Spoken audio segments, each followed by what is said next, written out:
Well, hello and welcome to the Bumper to Bumper podcast. I am Dave Riccio, co-creator of Bumper to Bumper Radio and your host of the Bumper to Bumper podcast. I am joined by my co-host, John Riggle. Together with 75 years of combined experience, we are putting you in the know when it comes to your car. John, such a common question. Will servicing my transmission fix my problem? I have no idea. I don't know. Yeah, I think sometimes I think it can, Yeah, but it's the common thing. When we have people come into our shop and we're taking in their information, one of the questions we ask them, when was the last time the transmission was serviced? And they go, well, yesterday, because I tried to fix it with a transmission service. Yeah. So in a lot of cases, it doesn't work out that servicing your transmission will fix it. There are cases where it does, and we had one just in the shop the other day, and this one is very common. Let me take a look. It was a guy's name was Chad. He was a helicopter technician. He had a 2020 Chevrolet Colorado, 75,000 miles. He had owned it for 6 months. And I tell you what, I drove it with him, and it chattered, and it stuttered, and it juddered, and it felt like the car was falling apart, like the engine was misfiring. It was rough. Yeah. And we drove it, and they're thinking the worst. They need a transmission. Yep. And I always go for road tests with it. On this one, I usually have a pretty good idea when I'm road testing what's wrong, but you're going to prove it out. You're going to hook up the scan tool and chart out what's happening inside the transmission. Yeah. But this is one of the instances where servicing a transmission will fix the problem. Yeah. And this car felt like an old jalopy, and so let's take a look at what happened. So you pull it into the bay. I mean, I've driven with him. I felt the symptoms. I've written it down, but we've seen this now probably 20, 30 times. Yeah. Well, the first thing I do is take it out for a road test so I can feel it. And this car had a surge to it. About anywhere from 35 miles an hour to about 50. You could feel a good surge in it. And every once in a while, it would buck. Mm-hmm. I would get this thing that felt like a misfire out of his. In retrospect, I know what was wrong with it. The converter was over-applying and over-releasing, and you can feel them. And it feels just like similar to a misfire. You know, when you say the converter, the torque converter, I'm gonna talk about a torque converter for a second. What is a torque converter?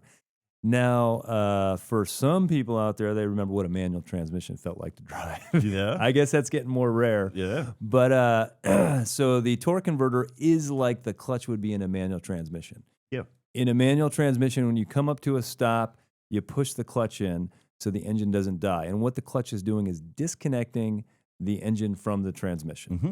And then when the light turns green, you give it a little gas and you modulate or let the clutch out so the engine doesn't die in the process, and you make that connection and the car takes off. Yeah. So that is what a clutch is in a manual transmission. That is somewhat what a torque converter is in an automatic transmission. So when you come up to a stop in an automatic transmission, the torque converter is going to disconnect the engine from the transmission. Yeah. In the old days, transmissions were thought of as highly inefficient automatics when they first came around, and they were fluid couplings back then. Yeah. Well, it still is a fluid coupling. Really, the torque converter is a fluid coupler. But what we have now is because there's a certain amount of loss when you're using a fluid coupler. So we have these lockup torque converters, which actually have a clutch built into them that's hydraulically applied and released. And so once you're up to speed, we can apply that clutch, couple the crankshaft of the engine right to the input shaft of the transmission, and we eliminate all that loss in the torque converter. So what that does is improve efficiency. But the other thing that it does, we have to be careful with that because a lot of times you can feel that converter come on and off. So they modulate or adjust as they apply and release that converter clutch. Otherwise, you can feel it. And we used to call it trailer hitching. In the early days, they didn't really modulate them very well. They would just either be on or off, and you'd get a bump out of it every time the thing would come on. And people felt like anybody that towed a trailer behind their Lincoln one day, felt it doing that kind of thing. And trailer hitching, that's a term I've never heard. Yeah, no, that's an old term, and that's what we wind up having. Basically the same situation with these things. And in the old days, in a little history, the transmission, when I got into the business, most everything had 3 or 4 speeds.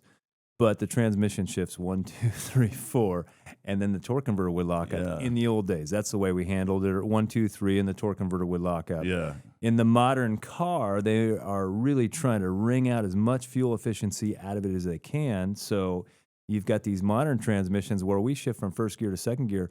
We're already turning that converter clutch on. So they're super active. Yeah. Super active, and fluid really becomes an issue when it comes to torque converters. And that's what we had in this situation. Yeah.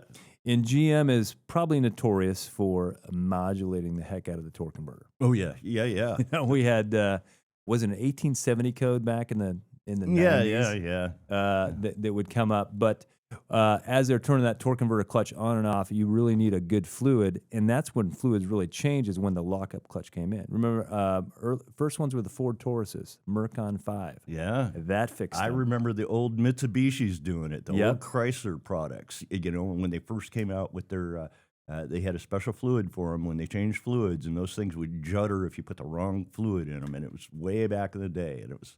So we used to fix a lot of those with the service, which is kind of weird because I tell people a fluid service is designed to maintain a transmission that's operating properly already. That's why for a healthy transmission. Yeah, that's why we do a preventative maintenance service on it. It's like taking vitamins. Yeah, it's gonna help the longevity, help things work smoother and better. Because you've got all the nutrients you need to make it happen. Yeah. It doesn't fix transmission. It doesn't put clutch material back on worn clutches. It doesn't fix, broken valves or anything like that. Even hung valves, maybe once in a while you might get away with it, but not very often. Well, in this case, the Chevrolet Colorado, the transmission that's in there is an 8L45. So it's 8 speeds are more common. We had 2 speeds we started with, 3 speeds, and now we're up to 8 speeds and 10 speeds.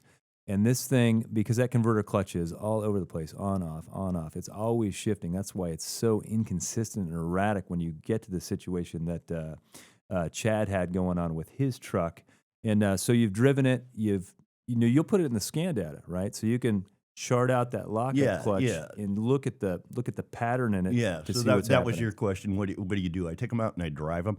The other thing, I look at the mileage on them right off the bat. If it's low miles, I'm going to look at different things that I'm going to look for a car with high mileage. Low mileage, I probably don't have as much wear and things like that.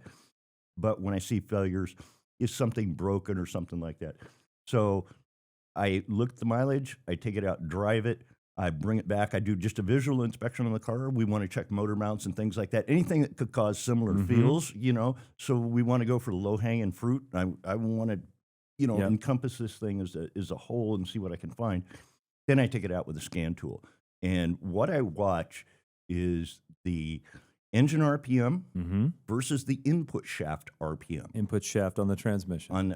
Because that's where the converter is, right between that. So if the converter's working properly, I'll have these nice smooth transitions from when the converter comes on and goes off. And what happens with these ones, when the fluid starts to degrade under a load, I'll get these spikes out of it. It'll spike 100 RPM or more in transmission converter slip. And we can see that because the engine is spinning one speed, the input shaft is spinning a different speed when it cuts loose, and that's when we get the jerk and shudder out of the thing.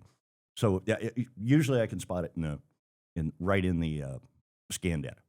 Most commonly, it's been the Colorado that we've seen this on as far as the Chevy products. Yeah. The 8L45 for whatever reason, and it's not that we haven't seen it on 8L60s. I'm trying to keep track of all these. 6Ls do it. We have the Toyotas do it. Right. So there's different ones, but the Colorado just seems to be just like the. And I would say we've done 20 or 30 of them at this point. And they come in, the people come in, and they're like, oh man, they know it's going to be, they think it's going to be expensive. Yeah. Right? Well, some of them are because they already put spark plugs and oh coils yeah, in the thing, that's trying a good to point. fix the misfire because they I've went seen that someplace else. a lot of times. And people aren't identifying, and that's the diagnostic work that you do. That sometimes people undervalue what happens there. Is you actually go in. First thing you do, well, one of the first things you do is check for misfires. I check for misfire counts. Yeah. Because the symptom could go right along with a misfire, and go right along with a torque converter clutch that's chattering or I've juddering. had them go both ways. I felt at converters that felt just like a misfire, and I'm like, oh, this feels like a misfire. But there's a difference. There's a difference between the two. So in a misfire, when a cylinder misfires, the engine RPM drops. When a converter cuts loose, the engine RPM goes up. So one of the other things that I do is watch how the tach behaves while I'm driving it. Yes. If I've got a converter slipping, the tach will do this. Every time I feel it, it'll increase. If it's got a misfire, Go down. typically it'll drop. Okay. So another quick way to spot what's going on or have an idea. For sure. So this one's common, and there's a bulletin from General Motors that they put together, and what they decided to do was design a different fluid.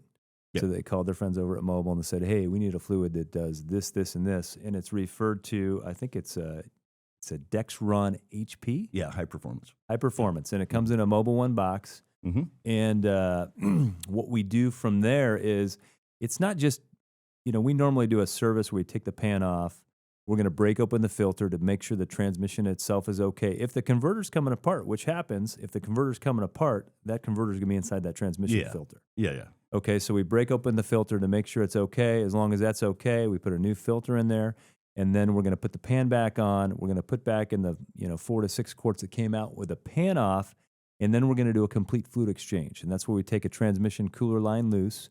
We're going to run the engine in the vehicle. While the engine's running, that's running the pump in the transmission. Yeah. So we're pumping fluid out of the transmission, and at the same time, we're adding in that Mobile One.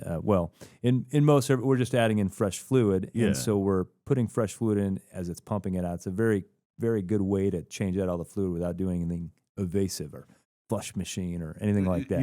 Yeah. But on these GMs, because you're actually changing the fluid, the chemistry of it, they're doing a triple flush, I think, in the bulletin is the way the GM refers to it. Sometimes they refer to it as a triple flush. Triple flush. We refer to it as a super service because we think we're super great. But essentially, we'll end up running a ton of fluid to get it all changed out, and then we're going to go road test it. On this last one, I really noticed the longer I drove with this guy, the worse that the symptoms got. And he said, oh, yeah, for sure. It's definitely worse when it's hot. It's cool, the vehicle drove fine, but as it warmed up, it became more symptomatic. And so we went ahead and did our triple test drive when we're done. So the servicing tech, he drove it 3 miles, pulled it back in, double-checked his work. And then we sent it with another technician out 5 miles on the highway, 5 miles on Service Street. He was good with it. Then you got it, and I saw you heat-soak the vehicle. Yeah. So you let it run in the parking lot and really warmed up that transmission. Yeah, because a lot of them are more pronounced when it's hot. So that's how we make sure that we've got it fixed. The other thing I do on my final road test, I take the scanner back, and that's how you know if you fixed something. So you do the same test that you did to diagnose it. You do that same test or inspection again and see if something changed. Well, in this case, the converter modulation was real nice. We have desired torque converter slip and actual torque converter slip, and we want those to match, right? And they'll show up and match, and So the guy came in, thought he had a wrecked car, because the thing was driving like. And we service it, and I called him up. I said, it's fixed, drives great. You're gonna like your truck again. And so that one worked out. So this is one of the instances where servicing your transmission will fix it. Not just any service, though, in this case. Yeah. Because in this case, it's a special service and extra exchanging of fluid that has to happen to get everything changed over to the newer fluid that General Motors has come up with to fix this issue. And this one is covered in a technical service bulletin. Certainly, we're going to put this case study on our website. Thanks for joining us, talking about everything car-related, from transmissions to air condition to going to the emissions test. Thanks for joining us on the Bumper to Bumper podcast. Well, hello, I'm Dave Riccio, your host of the Bumper to Bumper podcast, and I would like to thank you for tuning in. If you want one of your car questions to be answered on our podcast, tap the link in the description for a chance to have your question featured. And while you are there, we would love for you to like and subscribe to see more Bumper to Bumper podcasts in the future.